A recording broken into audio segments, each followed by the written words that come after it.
Hey, good morning, everybody. As we're waiting for people to come in, I'll just introduce myself. I'm Deborah Prinzing, and I am the creator of Slow Flowers, and delighted to host our virtual meetup for members. This is our October 9th meetup. Karen Thornton is our administrator, and she's letting more people in. And if you have any questions, you can click the little box at the bottom of the frame that says chat and just write a question in there, and Karen or our social media manager, Nisha Blancas, or I will see it and answer.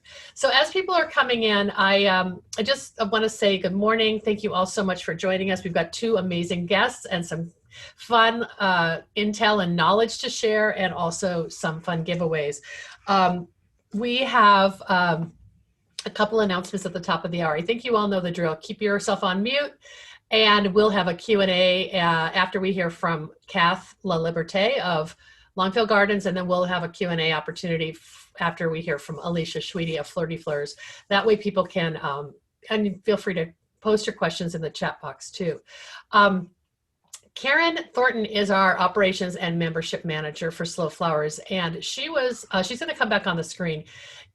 Karen was really moved by our session with Joy Proctor and Alicia and Adam Rico in June, who were launching the Say Their Names Memorial installations in response to, mainly or initially in the response to the murder of George Floyd in Minneapolis. And then, the realization that there were so many names and people who hadn't been recognized. So she created, Joy and Alicia and Adam talked about creating the Say Their Names Memorial originally in Portland with Joy Proctor, and then Adam and Alicia added it to Dallas, and I think they took it to Atlanta and maybe one other place, and it's happening all over.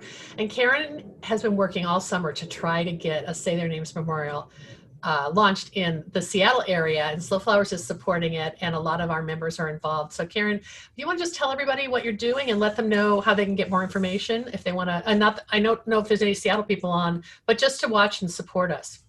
Yeah, sure. Thanks so much. I appreciate it. Nisha, do you mind keeping an eye on the waiting room as I'm talking so I don't have to try to do double duty? Thank you. Thank you. So yeah, I like Deborah said, I was inspired by Joy's vision, and I have been working with a councilwoman in a nearby suburb of Seattle called Kirkland, Washington, and she has connected me with a few places of worship that are on private land to be able to do an installation of 216 black and white photos of Black people who have lost their lives to racial injustice. And Joy's original vision for this type of Say Their Names memorial includes a beautiful hand-tied bouquet of fresh flowers next to each photo to memorialize them and their lives that were lost too soon. So I can just show you quickly here where you should get more information about the overall memorial is at Say Their Names Memorial, singular memorial, on Instagram. So you can see that here. And here's Joy and her sister with their first, oh, that's a video, so I won't show that. Here's Joy here on the top right square with her sister at one of their memorials. But you can see they sort of take all different shapes throughout the country. There's been more than 25 now.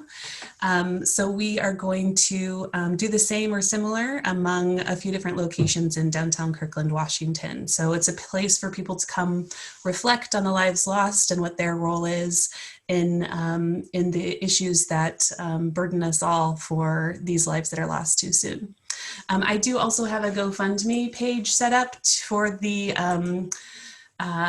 Kirkland one specifically that will help us purchase the supplies, lots of zip ties, the printing of the photographs, the purchase of some flowers and things like that. So if you want to contribute in that way, that would be greatly appreciated. But also what we need most is just people to come make flower bouquets. We're going to have probably 250 small tied, hand-tied posies. And that's going to take some time. So if you're interested in volunteering, I would say find me on Instagram at Avenue 22 Events, that's plural.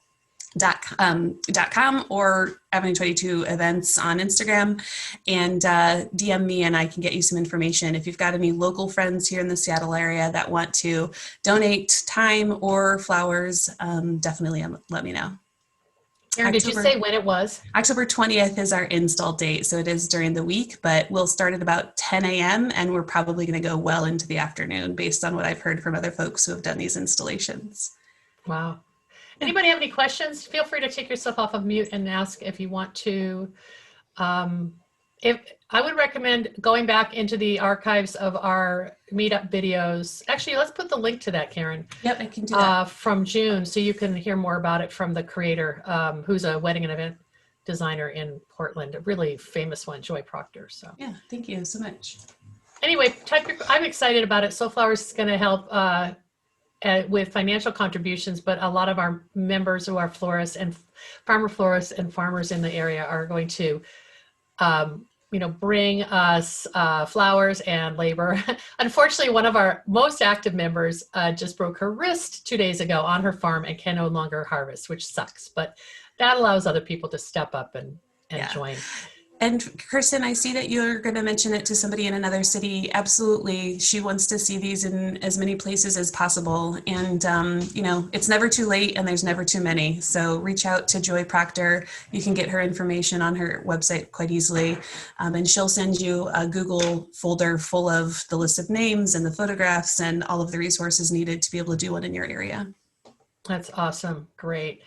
Thanks, Karen. I'm going to share the screen and just let everyone know that I have 3 different workshops that I'm teaching that are all virtual in the month of October. And I just want to let you all know about them. They're creative writing oriented, and we have it set up so that Slow Flowers members can enjoy a discount. So let's see, is that screen being shared? I always forget on how to do this. Share screen. Here we go. Thanks for your patience, guys. So Holly Chapel's flower stock is going to be virtual this year, and it's going to be held October 16th and live, and then October 17th and later with recorded presentations. So if you're interested in this, I'll put the link in the chat box, because they're running a discount, $100 off registration that expires on at midnight on the 11th, which is Sunday night. So right now you can get a ticket for $197. And Holly is presenting also, let's see, Jessica Hall, Slow Flowers member, Kristen Geel, Slow Flowers member, Paula Nealwalk, she's the Blue Jasmine Floral. She's the studio that our last presenter, TJ McGrath, works with. Sue McCleary, the wonderful Leah Seisman, and then I'm teaching, and these are the people who are teaching pre-recorded workshops, and I'm going to be teaching a creative writing module as well. So that's one. That's October 16th and 17th. I'm returning to Florvana, and Florvana is a virtual workshop that actually offers free tickets for registration. You can click on the link, and I'll share this in the chat box. It's 4 days, October 25th through 28th, and I'm teaching a new class that is really focused on kind of my own practice, which is doing at the end of every year, doing an intentional review of the year. And I think this year more than ever, we all need to do this, because if we don't take stock on what we did accomplish in 2020, I don't know if it'll set our intent for 2021. So that's a free ticket that you can take advantage of. They will start charging on October 25th. And then I'm launching my very first Slow Flowers creative workshop, which is a longer extended 3-module introductory course on creative writing that will take place over the course of 3 weeks. There are 3 modules. I think there's 10 lessons, 6 resource PDFs that are downloadable, and 3 templates. And I'm going to turn this on October 15th. So you'll all get this in your email and can learn more about that. So I don't know if you guys feel this way. October is a jam. Like, everybody's trying to cram everything in this month, and it's insane. And that's okay, because we don't know what November is going to look like. And we're all going to meet again November 13th, and things will have radically changed in our world, hopefully for the better by then. So right now, I'm going to introduce our first guest. And it always makes sense to me. I associate October with bulb planting for my spring blooming flowers. I sadly sometimes don't plant my bulbs until Thanksgiving, which is my drop dead date. Depending on where you are in the country, I can get away with that in Seattle. But I think October is a fitting time to begin talking about bulbs. And I've worked with our first guest, LaLiberte, for many years. We've known each other for over a decade through the Garden Writers Association. And Kath is a horticulturist and an ace garden educator and marketer. And she has her own consulting business, but she works a lot with Longfield Gardens, and they are a sponsor of Slow Flowers. So she's sort of my go-to person anytime I want to talk about bulbs. And so Kath, and also some of you might have met her at the Slow Flowers Summit last year in Minneapolis. So Kath, thank you so much for joining us. And why don't you give everyone kind of an overview of Longfield Gardens and anything I forgot to say about what kind of business is Longfield Gardens and how did you start working with them as sort of I don't know, you're like their spokesperson on all things bulbs. Thanks, Deborah. Yeah, I've been with Longfield Gardens for 8 years, which is just about the same time they started the online part of the business, which is longfieldgardens.com. The largest part of the business is a wholesale company. We provide imported flower bulbs to big box stores, including Costco, stores all across the country, as well as smaller retail stores. But my job is really focused on the website, which we started from zero 8 years ago and now is doing quite well. We've never had a catalog, so it's purely an online business. And so we've grown the business by creating lots of content, which is mostly how I spend my time. I'm going to go ahead and put up the website while you're talking. Is that okay? All right, then people can see. So I helped set up the website, but also produce most of the content. I take a lot of photography. And then we are pretty active in social media and also work with a number of different influencers like Alicia and Deborah to get more visibility for the brand. So our, I guess the philosophy of the company is really about delivering quality product and getting people excited about growing bulbs. There's really, we feel it's part of our job is to help people understand the value of growing flower bulbs, whether they're spring blooming or summer blooming or indoor winter bulbs. So that's a lot of what I do, is just fan the flames of enthusiasm for bulb growing. So I think you're really trying to help people know how easy it is, and not to think that it's hard to have flowers from bulbs as a component of their garden, right? Right. If you don't grow up having any experience with bulbs, they are kind of a foreign thing. You don't see them at the nursery in the spring. You wouldn't know, people see alliums is a good example. People see alliums in the spring and they're like, how do these get here? Where do these come from? And people wouldn't guess that you have to plant them in the fall like tulips. Yeah. Cool. So we are really excited that you decided to, that Longfield, you recommended to Longfield that they support Slow Flowers. And it seems like at some point you broadened your focus from supporting home gardeners, which was sort of the initial customer, to working with the floral profession. And how did that happen? Did that just sort of was a natural progression, or did you start spotting something that really, made it like an obvious move for you? I guess because we don't have a catalog and we do need to get new customers through social media primarily. I spend a lot of time on Instagram and more than other platforms, but we have other folks in the company who are more involved with Pinterest or on Twitter or Facebook. Mm-hmm. And certainly on Instagram, I follow a lot of flower people because that's my passion, but I just felt like it was floral designers and mostly lots of flower farmers who were really educating people and getting people excited about particular varieties of, especially tulips, dahlias, lilies, those kinds of things, daffodils certainly.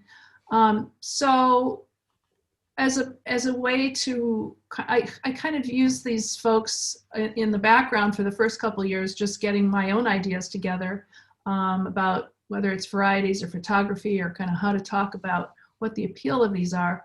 But then I began reaching out to folks, and through Slow Flowers just have met quite a few flower farmers and floral designers like Alicia. And I think that the dream of a cut flower garden is for many folks who are, many people who are home gardeners still, and may always be a dream. But sometimes dreams are the things that motivate us even to plant 100 tulips in our garden. Mm-hmm. Mm-hmm. And so it's an aspirational business. It's about dreams. And I think floral designers and flower farmers are presenting that dream. I mean, look at Flirty. I mean, how many people are just, I know so many people who send me like, have you ever heard of this place? You know, it is very aspirational in that regard as well. Right. So, but if you can just help someone get a little bit further on their dream, why not? You know, and help them, like you said, plant 100 tulips. I mean, if you're a gardener, you never fulfill your dream garden.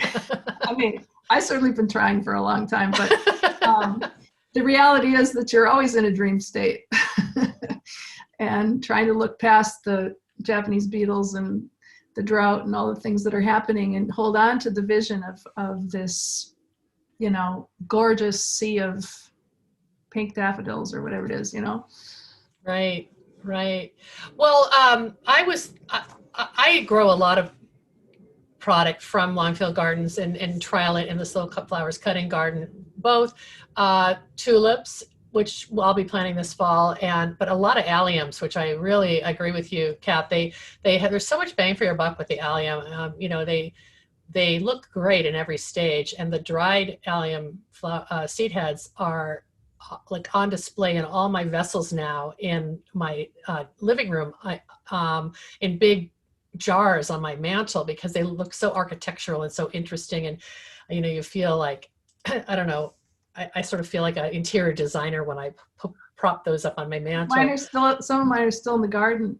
I mean, they add a lot to the garden too, right through the summer.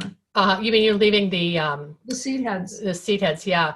Well, also though, there's so many underappreciated varieties. Like last fall, you encouraged me to plant anemones, and I've never grown anemones before, and I had such success with them. And they perenniate. I mean, they're already pushing up through the soil in some of my pots, Kat. Wow. I don't know if it's because of the temperatures we've had, or, I mean, I guess they won't be hurt by a frost, right? I think they're pretty cold hardy. You know, honestly, I'm in zone 4. Yeah. I don't grow anemones. Yeah. I know, that's tragic. I know. You guys are people who live in the Pacific Northwest and in California, and everywhere you can grow anemones, you must. Yeah. Well, so at some point you wanted to do something a little bit more specific for people who want cutting gardens for their floral designs. So you and Alicia connected, and maybe we can bring Alicia in and you guys can talk a little bit about how you work together, and I'll show some of the collections up on the screen as well, because people may have questions about, Alicia, I've got you off of mute right now. Okay. Good. Let's say hello to Alicia. A lot of you know Alicia Schwede. Alicia, can I just, Kath, hold for a second, I'll introduce Alicia. Alicia has been kind of an influencer in the floral industry for over 10 years through her blog, Flirty, Fleurs. And she's luckily lives in my neck of the woods now, having relocated to the Pacific Northwest after a long time in the Denver area. So Alicia, all of a sudden you have a yard and you have space to grow, and you met one of Kath's former colleagues through an event that we were all at several years ago. And I don't know how it happened. Did you just say you'd be willing to trial some tulips and dahlias, or how did that come about? You know, it first started, we were at the Field of Vase dinner up there at Jello Mold, and Danielle and I, we had met before, I think at one of your other events, Mm-hmm. and we just started talking about dahlias. The dahlias were blooming at Jello Mold, and coming to the Pacific Northwest, I couldn't wait to start growing those. So that's what we started with, and I don't know, Kath might know, I think it's been probably 5 years now. And then her and Danielle and Kath were like, well, what about tulips? And so the first collection, it still is available. I just saw it come up on the screen, is Jubilee. That's the red and white tulip one. That was my first time ever growing tulips. And oh, I just loved it. They're so beautiful. And since then, that first year I did do them in the flower bed. Since then, I've started doing them in crates with chicken wire because we do have lots of deer and chipmunks up by me. So Should I go ahead and put the up. collection on the screen? Okay, great. Yeah. Hang on. I'll do that while you continue. I'm sorry. Yeah, that is, Jubilee was the first one. And then since then, Kath and I talked quite a bit about different bulbs and everything to grow. Although now you guys are making me curious about anemones. I haven't tried that yet. Well, here are some of the collections. So where's Jubilee? Okay, so here's my issue. I know I've talked with you about this before, Alicia and Kath both. You have to look at things like height but also like early, middle, or late season because you can't create from just photos because the blooms might not sync up. So did you have to spend some time figuring that out? I'm really good at looking at the heights and figuring that out. And then Kath reminds me to look at when they're actually blooming. I always am like, oh, that's right.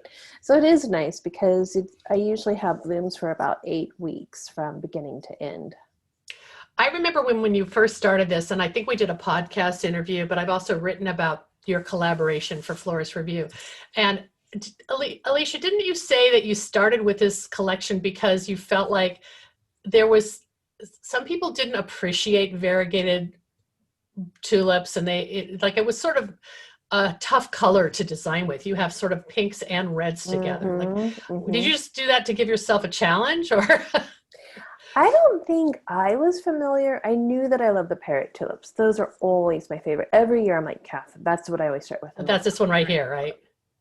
I don't see it on the middle one. We're not seeing your screen. Yeah. Oh, hang on. I guess I didn't click save share yet. Oh, sorry, you guys. Thought I had it up. There we go. There we go. So this is the first collection, right? And yeah, I have no idea. Kath, how do you say that? Estella Rindveld? Estella Rindveld, I think. I don't know. I don't speak Dutch either, but we'd learned some by now, huh? So this is what the arrangement ended up looking like, and you added some foliages and some bleeding heart to it from your garden, right? Yep. So everything is always from my garden, and I try to keep the flowers just whatever I'm working with Longfield, but then I'll do the accents I have all kinds of greenery around here, and the bleeding hearts. They just seem to work so well with all of those parrots and doubles. So then you started adding narcissus to some of the collections, right? Or Kath, I'm sorry, were you going to jump in? I was just going to say that, as you see the quantities, there's only, for instance, 10 of each type of tulip other than one of them. So I think that the idea is it's kind of like a tasting menu. You just get a little snack of what this could look like. And I don't know what percentage of people ever wind up trying to even attempt something that looks like this. But gosh, wouldn't you love to see the photos of it? Actually, that would be pretty good. That'd be fun. I don't know how many people would send them, but I think that typically the way that bulbs have been sold in the Dutch market is these mixes, and you'll get like all Darwin hybrid mix, and you'll get, pink, red, yellow, and white or something like that. And it's just like You can't really get inspired. But for me, looking at this inspires me about the textures and the colors and really the flowers themselves rather than just this kind of front yard display in spring. Right. So Like it's kind like of what you see at a park or something, right? Or that's at right. It's another whole level of flower love that I think certainly Instagram has kind of fueled, where you're just seeing these flowers and you're just like, these are miracles. And I think that Alicia's arrangements celebrate the miraculous beauty. I'm not going overboard, but look at the Brussels collection. I mean, that is like, what is more beautiful than that? I want any of those in my garden. If any of them bloom, I'm going to be excited. So I think that's kind of what we're thinking about.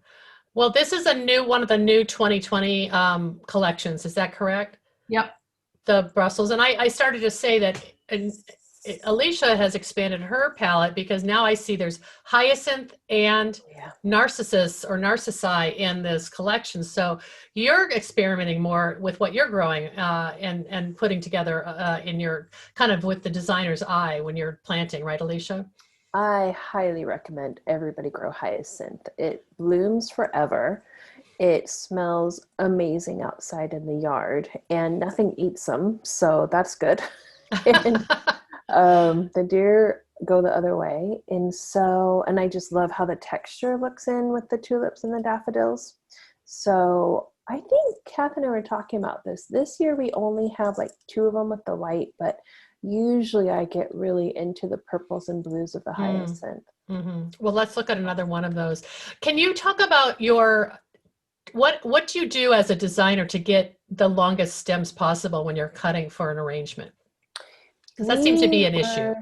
So the tulips, and whenever I'm using them, I pull them out completely, bulb and all, because tulips will, once you cut out the flower, they're not going to rebloom next year anyway. So I just pull it out completely, and that gives me, I took some pictures, and Kath and I were really remarking on how, what did I get, like an extra 4 inches of stem? Yeah, at least. There? Yeah, it was a big difference. That's great. I see in the Capri collection, which is also a new collection this year, you have the white hyacinth as well. Yeah. And I love that you added the heuchera and the mint. I know you use mint a lot, but it's really fun to see. Like most gardeners would be familiar with those landscaping plants, and you're showing how they can be a floral design element. And the heuchera came from Longfield too. Oh, that's right, because Longfield has a perennial catalog, which we haven't even really done anything to promote that, Kath. We just have some perennials on the website, not a ton. Yeah. I don't see the arrangements with the purple hyacinth. Has that been retired? I think we retired it this year. Okay. So next year I'm going to experiment. I'm going to try 3 different ones. So when we're coming up with new color palettes, I'll just pick out a whole bunch of stuff and then we see how it grows here. Okay, so it looks like you kind of had your red and pink phase, and now you're moving into your orange, apricot and yellow phase. Yep. There is some variability in terms of what varieties are available each year. It's not, this is a live good, and the crops are real crops, and sometimes the crops don't work for one reason or another, and that's often why we have to retire a collection, is because one variety will no longer be available at all, or just this year or whatever. So there is this tricky kind of part of, we see what grows in Alicia's garden, what she pulls together for a design, and then we say, oh, oops, can we get that, So she really does, she usually does more than we need as kind of a fallback plan. This Victoria collection is so beautiful because it's so tonal and very just kind of quiet and oh my God, that'd be a gorgeous bridal bouquet, Alicia. That's kind of what we were thinking when we thought, well, let's try to do this whole like white to cream, and what would something kind of bridal look. So this is what we came up with. And it's interesting, this one, So I have a real tendency to go for the parrots and doubles, and Kath is like, let's try a few of the single petals. Like this white one here. What is that? Exactly. Mount Tacoma? That's Royal Virgin. Oh, okay. Talking about weddings, you know. Oh, Royal Virgin. Yes. Wishful thinking.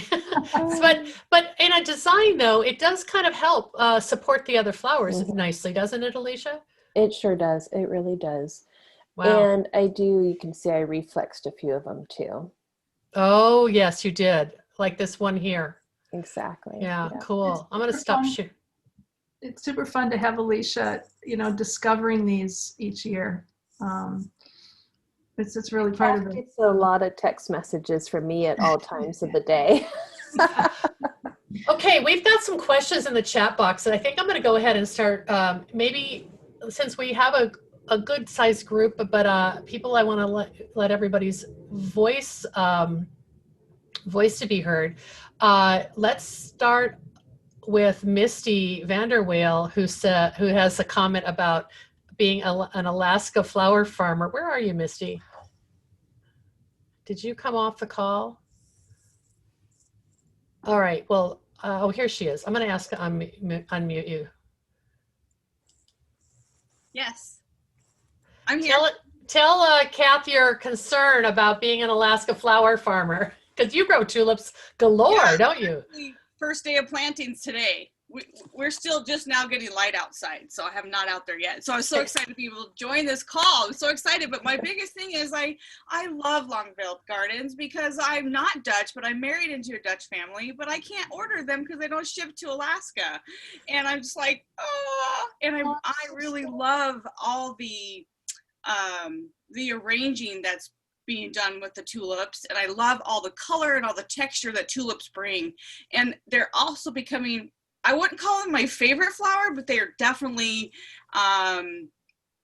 yeah, they're on the map. I'm going to grow them forever. I mean, they're just amazing. So where are you getting your tulips? From Our American Roots. They're shipped from Holland. And so they ship to Alaska relatively cheap, and I get them fast. And so that's where I'm getting them now. But but there are minimums that I have to get, and I don't want to buy 1,000 or 500 tulips and they don't come up. And I've had that happen a couple times already. And so to try some new ones, be nice to get smaller quantities, say like 100 bulbs, but not have to spend so much money that I'm not going to get my money back out of them either. And so yeah. So listen, Missy, we'll have a separate conversation with Kath. Maybe she can ship them to me, and then I can ship them to you. Oh. Or even put them on a Alaska Airlines flight or something, because where there's a will, there's a way. Well, all right. Everything's figure outable, and so I was so glad to be able to join the call today. Oh, good. Well, thanks for that. We'll see what we can do. I want to this is prompting another question that I've had before, and I think, Kath, I might be putting you on the spot, but you're kind of a retail business, but there are people who've approached you about bulk orders and wholesale. How do you handle that, especially with Slow Flowers members? Yeah, I mentioned this when I was at the Slow Flowers Summit last summer. The website platform that we're on right now is not friendly to taking wholesale orders on the website. It's a bummer. We are probably within the year going to transition to a different platform. And one of the things we want to be sure we add is a way for people to buy wholesale. We have a discounted pricing structure right now already, but if you're growing for a market, you have all kinds of different questions and needs, and we really know about that, and we want to be able to address that. So if you do want to buy something and see how we are cost-wise, I couldn't tell you how we compare with Glockner and these other ones because I've never bought large quantities, and I get all mine free. So right. But maybe just message you and you can. It's almost like a case-by-case basis, right? That's what I was just going to say is just contact Longfield Gardens through email, and our customer service figures out like a pricing structure for you, and it's all kind of custom. That's how we do it. Great. Kirsten Gordon has some questions. So Kirsten, I'm going to take you off of mute. You had a couple comments here, and it's so good to see you because Kirsten fell off of our invite list there for a while. Thank you. Yes, I fell off the invite list, and I also was scurrying around rebooking 19 weddings into next year and all kinds of chaos. So I am in my third year of trying to experiment and figure out what will work for me to be able to sprinkle flowers that my company Bloom Magic Weddings grows into weddings and special events. And I'm also pivoting and starting to do more home decor subscriptions where people are getting Third Thursday flowers.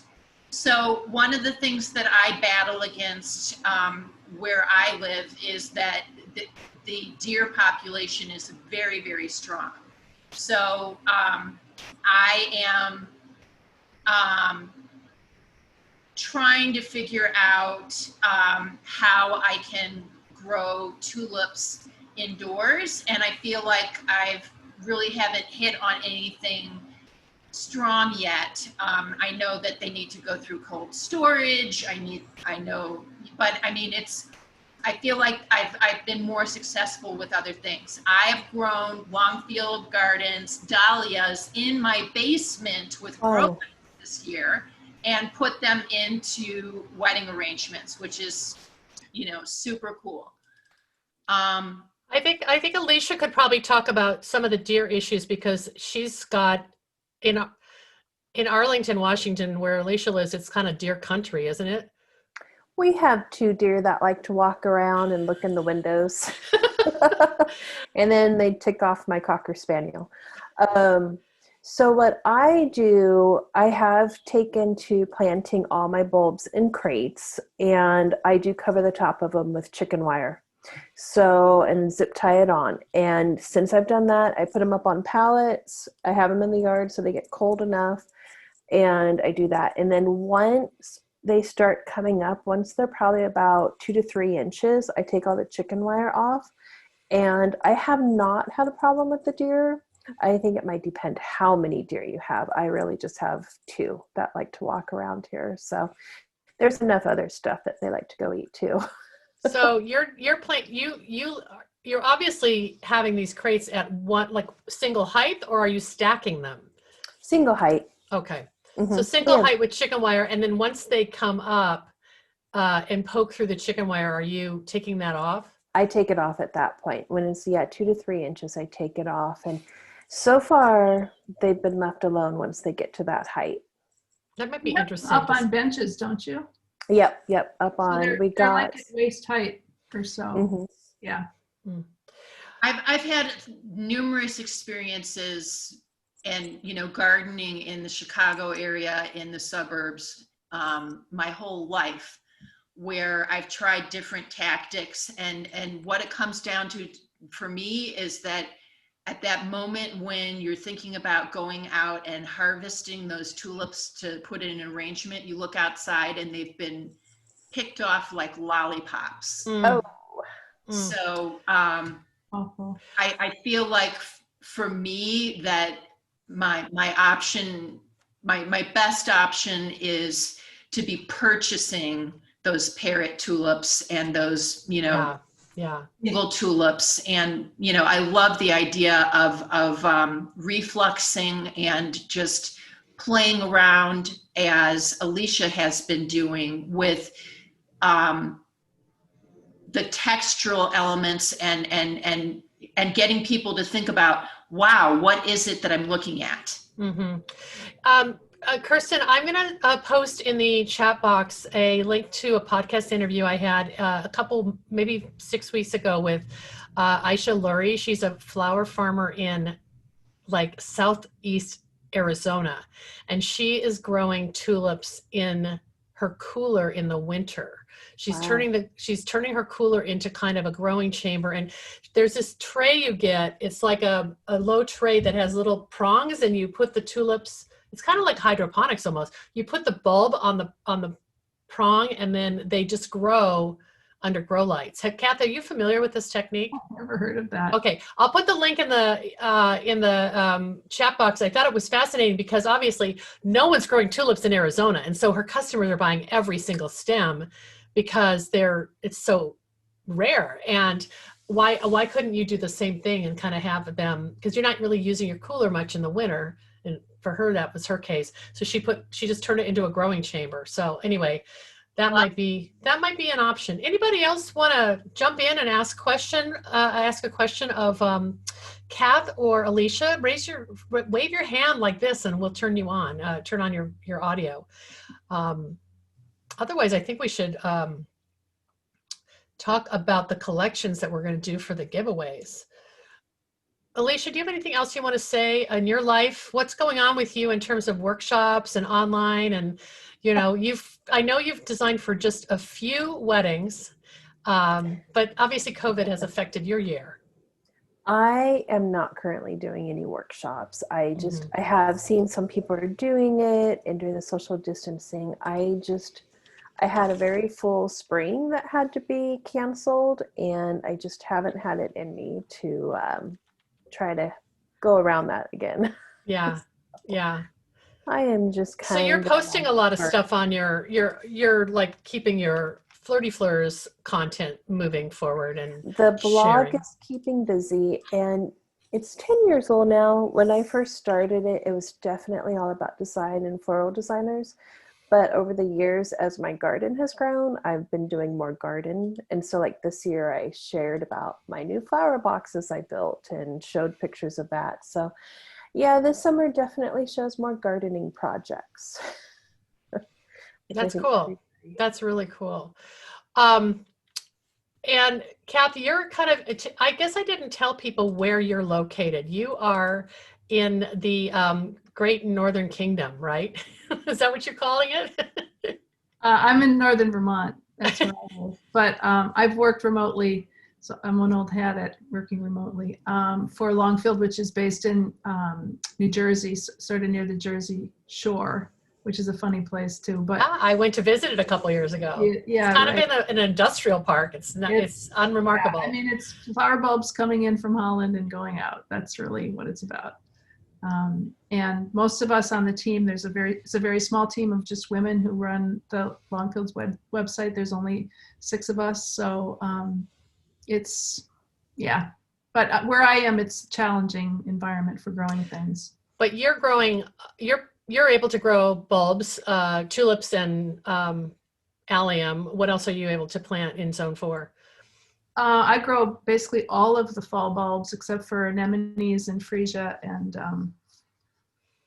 ranunculus. Yeah. And then in the summer, I just dug up 100 dahlias. I usually trial about 100 here. It was a terrible, terrible year for dahlias, the worst I've ever had. Half of them didn't bloom. Mm. And I think up and down the East Coast, a lot of people had trouble. It was hot early. Dahlias are divas, and they just don't. They love the Pacific Northwest like most plants. Yeah. Well, I'm glad we're out here to kind of carry that job right. for you. Right. Yeah, I got to visit actually about this time last year, Kath. I got to visit your garden, and it's remarkable. You have completely landscaped areas, and then you've got kind of your trial and production area, and they just integrate really beautifully on your property. Lucky, yeah. Yeah, it's work. She's doing this for work, guys. It's research, like we all tell our loved ones. Let's see. Susan Schultz asked about social media hashtags. So Nisha, you added hashtag Slow Flower Society. Is that what you meant, Susan, or did you have another question about what to use if you posted? Certainly, I'm going to ask you to unmute. Certainly, if you're using Longfield Gardens product, please tag them, because Kath really likes to see what people are doing. And we usually post it again. Was that your question, Susan? Well, kind of. This is my first year growing my own floral materials for my own studio use. And so I don't really I'm kind of new to Instagram, but I feel like I should be posting a little bit more about my progress and Yeah, we want to see it. minor successes. So I just didn't know what all different hashtags to use. Do I make them up, or Alicia probably can answer that too. Well, if you want to attract clients, do things like from where you live. Like if in Washington, I would say Seattle Florist or Seattle Floral Design. So it kind of depends what you're looking for. Or if you want it to show up for Deborah and everybody, you do slow flowers, or locally grown is super popular. And that's a fun one to look at. Yeah, and I have two Instagram accounts, Susan. I have one for Slow Flowers, which is at My Slow Flowers. We really try to post what we're doing as an organization, what we're doing with our partners like Longfield, and podcast guests, and what members are doing. But on my personal DK Prinzing, and you're welcome to follow me there too, I have started using the hashtag Slow Flowers Cutting Garden, and I think there's over 1,000 uses of that now. So it's something that you could click on and see all that's happening in my garden, all 12 months of the year. And it's just something fun for me. I do it so I can see I can go back and look and see what's happening, what happened this time last year, that sort of thing. And you have a Flirty Fleurs garden hashtag, don't you, Alicia? I do. I think I have Flirty Fleurs Cutting Garden. Yeah. So you can just make up your own, Susan, and we'll check you out. What is your Instagram account, Susan? It's Joy to Fleur Floral Design. Okay. So you could do Joy to Fleur Cutting Garden or something like that. Yeah, great idea. Thank you. That's what I was looking for. Great. A couple other questions. Carolyn and then Lori Garza. Carolyn, I'm going to take you off mute so you can ask the question yourself. And it's good to see you.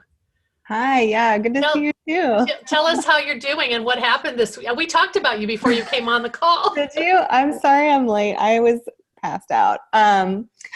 So I was leaving the farm the other day on Wednesday, and there's this big metal gate that has been dragging lately. And so I was muscling it back in, and it just fell right off the hinges, and my arm went with it. So I broke my arm in 2 places. Oh. And I have this awesome, not real cast right now. No. Oh, honey, that looks so painful. I saw you posted the X-ray on Instagram. It's insane. It cracked me up because my wedding ring is it looks fake. It looks photoshopped on, and it made me laugh. Oh my God. So anyway, it is tragic. My season is over, but that's okay. It's October anyway. So yeah, I'm going to an ortho today, so I'll kind of know more about my healing time and what that means and all of that. But I wanted to hop on the call because I worked with Kath and Alicia earlier this year, and I just wanted to see your faces again. We really, Carolyn grew a bunch of dahlias for us so that we could use some of them and augment what Alicia grows and come up with some new collections. Yeah, it was super fun to have that little trial patch in my farm. So thanks for really appreciate that. And yeah, it was great. Tough year, man. I know, right? Just 2020 things. Yeah. You had a flood in the spring, right? Yeah, for sure. Oh. Carolyn, you had a question though. Do you want to ask that, and then I'll move over to Lori Garza because she's got a question. Yeah, so I'm just curious. I just started growing bulbs a few years ago, and because I'm from the South, where I don't know, they're not really a huge thing, and so all the bulbs tend to come from Holland, or the anemones and ranunculus. I think also come from Europe. So I'm kind of just curious, how does bulb breeding work? I mean, beyond you plant the thing and then you deadhead it and then you harvest the bulb for a variety that exists. But how do they come up with new varieties? And then why are all the bulbs coming from Holland besides historical reasons? Is there a reason that US farms are not getting into this field or producing more bulbs? Well, there are quite a few bulbs produced in the Pacific Northwest. I mean, you guys, Alicia and Deborah, you know those farms. And I don't know how those are, honestly, I just don't know how those get into the market and how widely they're distributed. I think the ones in the Northwest are standards. I think that they're kind of, they're not the yummy ones that we are seeing in the Flirty Fleurs collections, or the ones that like Kirsten Gordon would want to put in a bridal bouquet. Like they're the grocery store standard, you know, small headed ones that Rose and Garden and Tulip World or whatever are producing. That's my understanding, but it's sort of anecdotal. So, I mean, as you said, the history in Holland is a long one of breeding. And so I've been there a couple of times, been lucky to do that. And, you know, the breeders, there's a whole, just people who do nothing but breed. And it's a whole process. And it takes like 8 or 9 years to bring a variety to market. It's a long-term investment because you're doing the fertilization of the flower, you're getting the seed, and then you have to grow a bulb, and then you have to grow, maybe you wind up with 20 bulbs, but it might take 5 years to produce enough bulbs to actually go to market with this variety. So these families, a lot of times, you know, the breeders won't live to see their invention hit the market. Wow. And Yeah. that's, you know, It's the long game. It is a long game. And interestingly, it's always been a family business, which has made this really work. But as the bulb market it's changing, because just like here, not everybody wants to be a farmer like your dad was, and people have other choices, and they're leaving the farm, and there's a lot of consolidation happening in Holland in the growing business. And it's changing the availability for us of some of the more unusual varieties, because a lot of times a grower would grow, you know, maybe they, like Alicia, they just like love parrot tulips, and they're just going to grow them because they don't even care. They just want to grow them. And these people are, as it gets vertically integrated, there's just, you know, people go with what sells. And it's a challenge for us, like Labelle Epic, which is a incredible tulip. I just love that thing. But we just can't get enough of it. And it's a very limited production. There's only apparently 1 or 2 growers in Holland who grow it. So do you have it in the catalog this fall? I don't think it's even in there, or if it is, it's already sold out. Okay. And every year I'm like, get as many as you can, and because it's everywhere and everyone wants it. And It's like the cafe au lait of tulips. It is. Wow. And with good reason. If you ever see that thing, it's so beautiful. Yeah. So, Well, it helps, Carolyn, but I'd be happy to give me a call sometime. We can talk bulbs. Hey, Lori, I'm going to turn you on. It looks like you have more of a comment than a question, but I think it'll be fun for Kath to hear from you. So I'm asking you to unmute if you can. Okay. Yeah, Kathleen, I just wanted to let you know that the cafe au lait I grow now is the same cafe au lait I bought approximately 8 years ago from Longfield. Wow. And I have it labeled Original Cafe, and every year I just, you know, expand it, and almost all of my stock is from you guys. That's awesome. That's really great. And of course it's variable, like, you know, like cafe au lait is, and every once in a while I get a really beautiful tan colored one, and I just wanted to let you know that. Thank you. It means a lot. Yeah. It's so, I think the variability in cafe au lait is characteristic of the whole dahlia species, but or genus, but cafe au lait is more variable than most, and I think that's part of what makes it so charming, but also like can be completely infuriating. We had real trouble this year with cafe au lait. I'm glad you were growing ones from ones you saved, because unfortunately a lot of people got cafe au lait royale this year, which is a pinker version, and some people were psyched and some people were not psyched at all.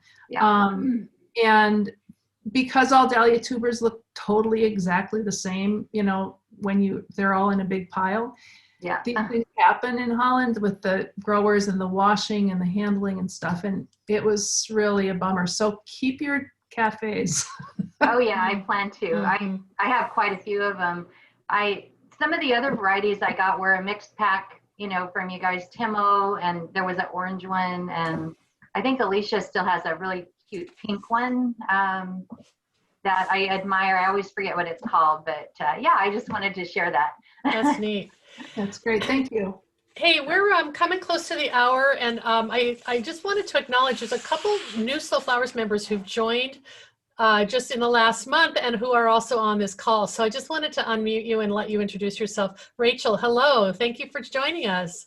Thanks for having me. Where is Bad Weather Farm? We're up in the Broadview neighborhood of Seattle. We're about 1/3 of an acre. Oh, urban flower farmer. Great. Well, and are you growing, and what tulips are you going to plant this fall? Oh my gosh, I have so many. My box, I'm like watching my FedEx tracking as my box is coming today. So I'm like waiting for someone to knock on the door with my box of tulips. I'm so excited. Oh, wow. Oh, good. Well, tracking anemones and ranunculus for the first time this year, which is exciting. Oh, well, welcome. I'm glad you joined this call. And you want to have any questions for Kath or Alicia, or we just wanted to thank you for joining? Happy to be here. Yeah. Oh, great. Okay.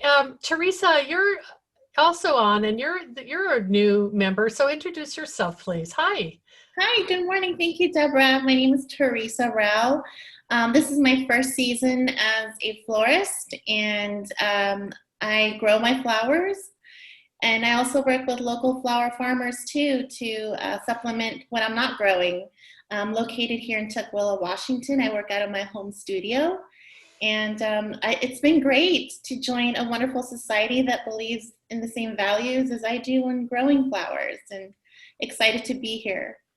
Wonderful. And you actually made a comment saying La Bella Poke is one of your favorite tulips. Some of your clients thought they were peonies, which Yes. I think that's, yeah, more. We all need more of those. Okay, so Kath has tipped us off to as soon as the fall bulbs are added to the Longfield catalog, which sometimes is pretty early in the spring, right?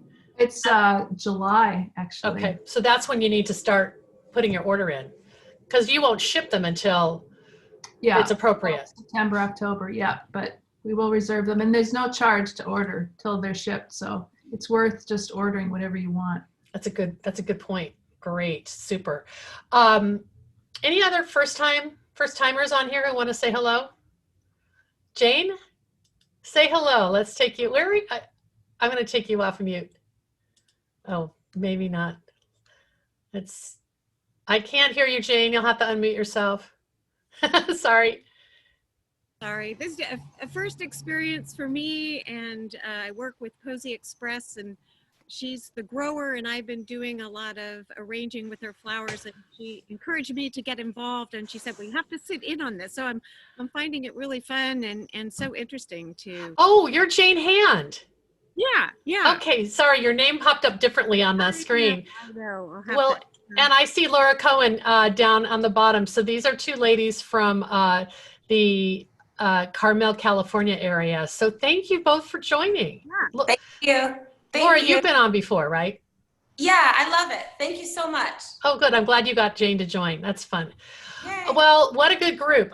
We last month, as I said, we featured TJ McGrath, who is a florist, fabulous designer with Blue Jasmine Floral in New Jersey. And he's actually going on his own because that business is transitioning from wedding and events to I think, studio work.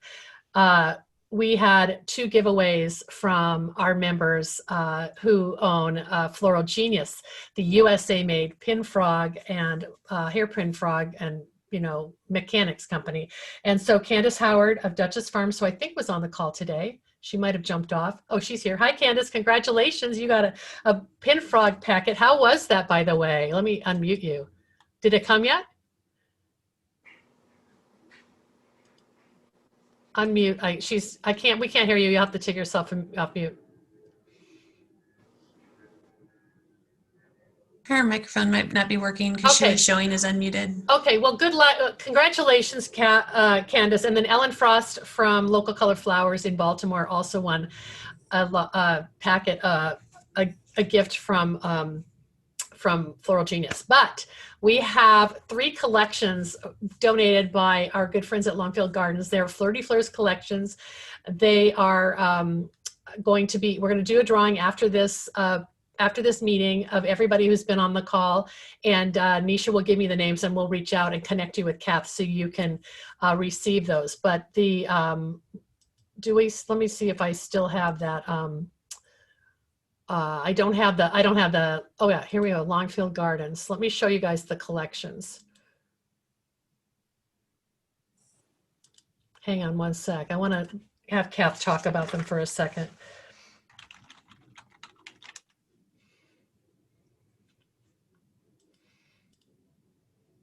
Okay, here we go. Sorry, it takes a moment. So, Kath, which ones are we doing? Tosca? Yep, it's Tosca, which is the second on the right there. Capri, which is the next one on the left, and then Brussels, which is right next to it. Okay, so you can channel your inner Alicia Schwede if you win this, and I think that Kath and Alicia would challenge you to post your version of designing these if you win. That would be super fun. Yeah. Yeah. So thank you. That's so generous of Longfield Gardens. I really appreciate it. And then a fourth gift will be, oops, sorry about that, a copy of the Slow Flowers Journal signed by me. And we have actually Alicia was one of our wonderful blurb writers on the back of the book, but we have an arrangement by Lori Garza that is in the book. And so Lori's on this call, so that's great. And, oh, by the way, these are Longfield dahlias on the cover.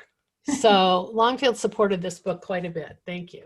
Our next meeting, as I said, is going to be in November. We don't have the speaker figured out yet or topics. So if you have any suggestions, please shoot them to me and we'll see what we can do.